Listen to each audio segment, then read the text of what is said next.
فيوبي سماها كمدوهني قرن كديسما يا أركان غدا قحيقة يا أركان لما يصير ما يا أركان ولا قد شيء أركان إبني أنا لك بي أركان قرن كديس gegida diyuuraduhu ka haadaan kana soo degaane caalamku waxay ka mid yihiin kaabayaasha dhaqaalaha ee dalalka waxayna qayb muhiima ka yihiin kobaca wadamada iyo korodhka qaramada. Somaliland 10 sanadood ee ugu dambeeyay waxay lahayd hal madaar oo ah kan caasimadda kaasi oo ahaa ka kaliya ee ay isticmaalaan bulshada Somaliland. qof kasta oo ka dhoofaya guud ahaan Somaliland ama ka soo degaya waxa khasab ku ahayd inay adeegsadaan gegida diyuuradaha ee Cigaal. heshiiskii maalgashi iyo iskaashi ee Somaliland iyo Imaaraadka dhexmaray dabayaaqadii sanadkii 2016 ayaa dawladda Imaaraadka u ogolaanayay inay gegida diyuuradaha berbera oo xidhnaa ka dhigtaan garoon military oo ay adeegsadaan ciidamada cirka ee Imaaraadku. balse curashadii xukuumadda madaxweyne Biixi oo qorshayaashiisa horumarinta ay qayb weyn ka ahaayeen madaarada dalku waxa uu madaxweynuhu go'aamiyay in gegida diyuuradaha berberi ahaado mid shicib oo loo adeegsado ganacsiga iyo socdaalka rayidka. garoolkii berbera in badan laga murmaayay Imaaraadku dhisayeen la hawa ciidankan muxuu yahay laga qoraa ciidankii waan ka wareejiyay waa shibil maanta. heshiis kadibna waxa Somaliland iyo saaxiibkeeda Imaaraadku bilaabeen dib u dhiska iyo casriyeynta madaarka berbera.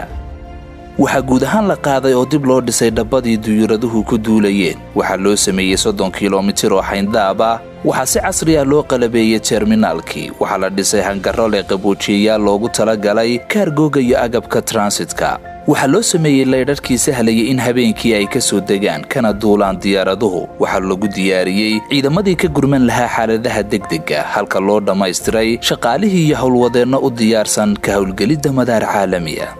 garoonkan maanta waa ogeeyay wixii ka dhacay maanta waxaan ka joognaa garoon caalami ah oo gobolada adduunka ugu weyn oo ay walaalada Imaaraadku inoo hawlgeliyeen innagana waxa laynaga rabaa inaynu u diyaar garowno sidii ummadda caalamka oo dhan halkan soo mar lahayd geeska Afrika. iskaashi kadib berberi waxay hadda leedahay madaarka ugu baaxadda weyn iyo kan ugu reynweyga dheer qaaradda Afrika.